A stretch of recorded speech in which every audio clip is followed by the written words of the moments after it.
Hello, Acho. Let's read this question. Mark the correct statement. Option A. Electrical synapses are more common in a neural system than chemical synapses. तो हमको इनमें से चार statement में से correct statement बतानी है। तो हम पहली स्टेटमेंट को देखें तो उसमें बोला गया है कि जो इलेक्ट्रिकल साइनेप्स है वो मोर कॉमन है बॉडी में केमिकल साइनेप्स के मुकाबले। जो इलेक्ट्रिकल साइनेप्स होते हैं उसमें जो न्यूरॉन्स होते हैं वो बहुत क्लोज होते हैं। उसमें जो कंडक्शन होता है वो बहुत फास्ट होता है, क्योंकि न्यूरॉन्स अगर क्लोज होंगे तो बहुत ज़्यादा फास्ट कंडक्शन होगा।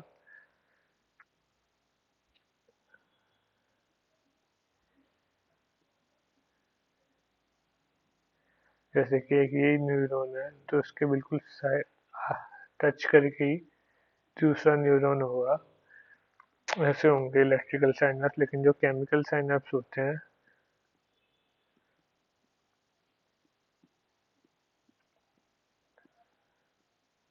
वो उसके जो न्यूरॉन्स होते हैं वो इसके मुकाबले पास नहीं होते।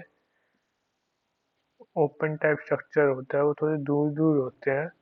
और इसकी वजह से कंपेरेटिवली इलेक्ट्रिकल साइनैप्स के जो उसमें कंडक्शन होता है वो स्लो होता है। कंपेयर करें अगर हम उसको इलेक्ट्रिकल साइनैप्स से तो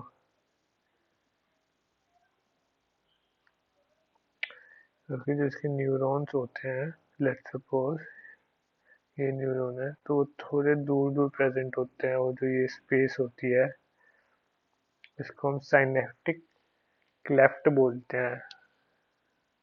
इसके अंदर जो केमिकल रिएक्शंस होते हैं वो occur होते हैं। लेकिन जो बॉडी में होते हैं, बॉडी में जो केमिकल साइनेप्सिस होते हैं उनकी क्वांटिटी ज़्यादा होती है और इलेक्ट्रिकल साइनेप्सिस की क्वांटिटी कम होती है। क्वेश्चन में बोला था कि electrical synapses are more common, तो ये स्टेटमेंट गलत हो जाएगी क्योंकि इलेक्ट्रिकल साइनेप्सिस कम है, chemical synapses are more common.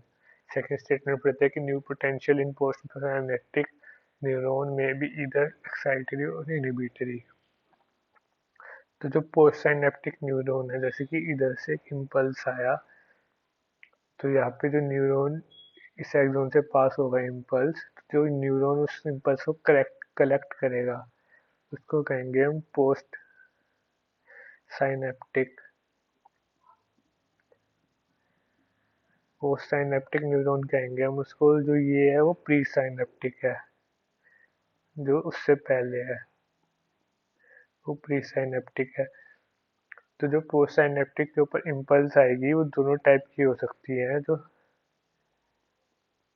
Impulse आएगी वो एक्साइटरी भी हो सकती है, एक्साइटरी भी हो सकती है और इनहिबिटरी भी हो सकता है, इसको इनहिबिट भी कर सकते हैं। तो ये वाली स्टेटमेंट हमारी करेक्ट हो जाएगी। थर्ड स्टेटमेंट बताइए hypothalamus is the major coordination centre for sensory and motor signal. जो कोऑर्डिनेशन सेंटर होता है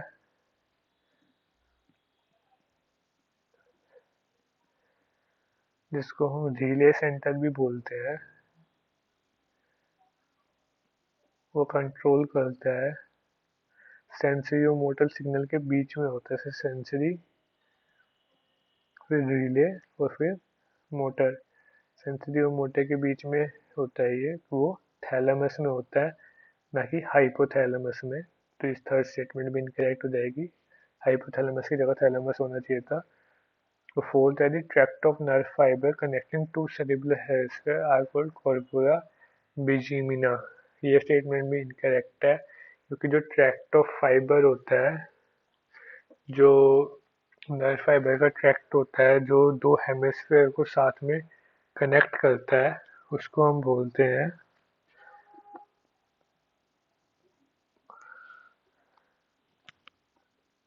कॉर्पस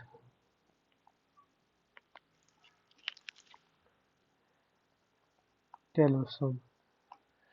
ये ट्रैक्ट होता है नर्व का जो दो हेमिस्फीयर को कनेक्ट करते, तो ये वाली स्टेटमेंट भी इनकरेक्ट हो जाएगी। तो हमारी सही स्टेटमेंट हो जाएगी option number B, the new potential in post synaptic neuron में भी इधर एक्साइटेबल और इनहिबिटरी, यही करेक्ट स्टेटमेंट है। बाकी सारी स्टेटमेंट इनकरेक्ट हैं, क्योंकि इलेक्ट्रिकल सिनेप्सिस कम होते हैं, केमिकल सिनेप्सिस ज़्यादा होते हैं। और जो पोस्ट साइनेप्टिक न्यूरॉन के ऊपर इम्पल्स आती है वो इनहिबिटरी एक्साइटरी हो सकती है, वाली करेक्ट स्टेटमेंट हुई हमारी। थर्ड में पूछा था कि कोऑर्डिनेशन सेंटर कौन सा होता है सेंसरी और मोटर के बीच में, तो वो जीले सेंटर होता है जो हाइपोथैलेमस में प्रेजेंट हो रहा है, ना जो थैलेमस में प्रेजेंट हो रहा है, ना कि हाइपोथैलेमस में।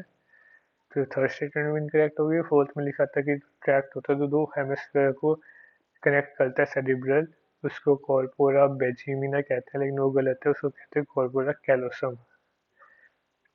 तो इसलिए हमारा आंसर हो गया ऑप्शन बी, हमारा आंसर हो गया। Hope you understand it well, best of luck.